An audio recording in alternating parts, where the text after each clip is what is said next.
പരബ്രഹ്മസ്വരൂപനായ ഭഗവാൻ ശ്രീനാരായണ ഗുരുദേവ പാദകമലങ്ങളിൽ ശതകോടി പ്രണാമം. സജ്ജനങ്ങളായ പ്രിയാത്മ സഹോദരരെ, ഗുരുദേവനും കോലത്തുകരയും ഈ വിഷയത്തിന്മേൽ ഇന്നിവിടെ അവതരിപ്പിക്കുന്നത് വേളിമലയിൽ. ലക്ഷോപലക്ഷം ജനങ്ങൾക്ക് ആശയും ആവേശവും നൽകുന്ന പവിത്രമായ പുണ്യഭൂമിയാണ് കോലത്തുകര. സ്വാമി തൃപ്പാദങ്ങൾ ഇവിടെ പാർക്കുന്ന വേളയിലെല്ലാം ചില സമയങ്ങളിൽ അടുത്തുള്ള വേളിമലയിൽ പോകാറുണ്ട്. സന്ധ്യാസമയത്താണ് തൃപ്പാദങ്ങൾ പോകുന്നത്. രാത്രിയിൽ മലമുകളിൽ തങ്ങിയിട്ട് പിറ്റേ ദിവസം തിരിച്ചു വരികയാണ് പതിവ്. എന്നാൽ എവിടേക്കാണ് പോകുന്നതെന്ന് ആരോടും പറയാറുമില്ല. അങ്ങനെ ഒരു ദിവസം കോലത്തുകരയിലുള്ള ഭക്തന്മാരും അനുയായികളും കൂടി തീരുമാനിച്ചു, തൃപ്പാദങ്ങൾ ഇടയ്ക്കിടയ്ക്ക് എവിടേക്കാണ് പോകുന്നതെന്ന് അന്വേഷിക്കണം. ഒരു ദിവസം സ്വാമികൾ യാത്ര തിരിച്ചപ്പോൾ അവരും മെല്ലെ പുറകെ നടന്നു.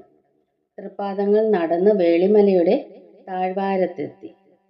പാർവതി പുത്തനാറിന് സമീപമുള്ള മനോഹരമായ ഒരു മലയാണ് വേളിമല. അടിവാരത്തെത്തിയ തൃപ്പാദങ്ങൾ മെല്ലെ നടന്ന് മലമുകളിലേക്ക് കയറിപ്പോയി.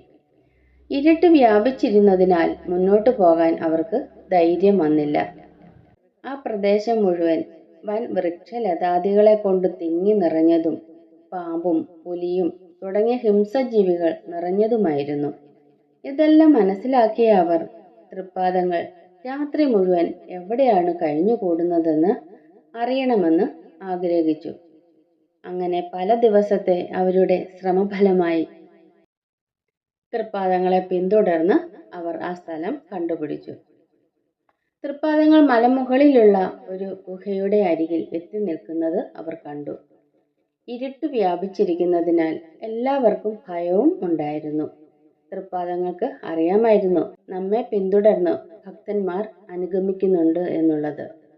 അല്പനേരം കഴിഞ്ഞപ്പോൾ സ്വാമി തൃപ്പാദങ്ങൾ തിരിഞ്ഞു നോക്കി. നോട്ടം കണ്ട് അവർ ഭയന്നുപോയി. കാരണം അനുവാദം ഇല്ലാതെയാണല്ലോ അവർ സ്വാമികളെ പിന്തുടർന്ന് എത്തിയത്. ഭയന്നു വിറച്ചു നിൽക്കുന്ന അവരോടായി തൃപ്പാദങ്ങൾ ചോദിച്ചു, നിങ്ങളോട് ആര് പറഞ്ഞു നമ്മെ പിന്തുടർന്ന് ഇവിടെ വരാൻ? അല്പനേരം അവർക്കൊന്നും സംസാരിക്കാൻ കഴിഞ്ഞില്ല.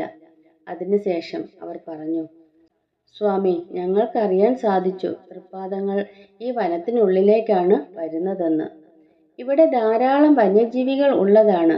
വെളിച്ചവും ഇല്ല. ആയതിനാൽ സ്വാമിക്ക് തങ്ങുവാൻ സുരക്ഷിതമായ ഒരിടം ഉണ്ടാകുമോ? അവർ പരിഭ്രമത്തോടുകൂടി പറഞ്ഞു തീർത്തു. ഇവിടെ വെട്ടവും വെളിച്ചവും ഇല്ലെന്നാര് പറഞ്ഞു എന്ന് തൃപ്പാദങ്ങൾ അവരോട് ചോദിച്ചു. ഗുഹയുടെ മറുവശത്തേക്ക് നടന്നു. അവരെല്ലാം അവിടെ എത്തി നോക്കിയപ്പോൾ കണ്ട കാഴ്ച, ഗുഹയ്ക്കുള്ളിലേക്ക് ഒരാളിന് മാത്രം കയറിപ്പോകാനുള്ള ഒരു കവാടം.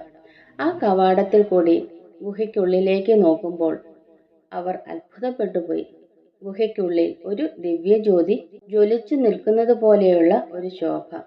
തൃപ്പാദങ്ങൾ വന്നവരോട് പറഞ്ഞു, ഗുഹയ്ക്കുള്ളിൽ മാത്രമല്ല പ്രകാശം, ഇവിടെ മൊത്തം പ്രകാശം കൊണ്ട് നിറഞ്ഞിരിക്കുകയാണ്.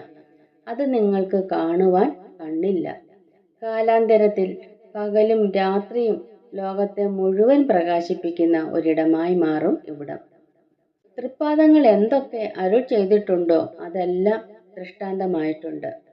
ഇന്നിതാ ഈ മലമുകളിലാണ് ഭാരതത്തിന്റെ അഭിമാനമായി നിലകൊള്ളുന്ന ISROയുടെ തലസ്ഥാനം കൈലാസ ശൃംഗ സമാനമായി പ്രകാശിച്ചുകൊണ്ട് നിലനിൽക്കുന്നത്. ഭഗവാൻ ശ്രീനാരായണ ഗുരുദേവനെ വ്യത്യസ്തനാക്കുന്നത് താൻ അനുഭവിച്ചറിഞ്ഞ സത്യത്തെ അക്ഷരങ്ങളിലൂടെ മാത്രമല്ല ജീവിതത്തിലൂടെയും നമുക്ക് കാട്ടിത്തന്നു എന്നുള്ളതാണ്. ശിവഗിരി തീർത്ഥാടന ലക്ഷ്യത്തിൽ അരുൾ ചെയ്തിട്ടുള്ള ശാസ്ത്ര സാങ്കേതിക വിദ്യയുടെ ഏറ്റവും ഉത്തമമായ ദൃഷ്ടാന്തമായി വേളിമല ആയിത്തീരുമെന്ന് തൃപ്പാദങ്ങൾക്ക് അറിയാമായിരുന്നു. ഇന്ന് ലോകത്തിന്റെ മുൻപിൽ ഇന്ത്യയുടെ യശസ് ഉയർത്തിപ്പിടിക്കുന്നതിൽ ISROയുടെ പങ്ക് പ്രത്യേകം വ്യക്തമാക്കേണ്ടതില്ലല്ലോ.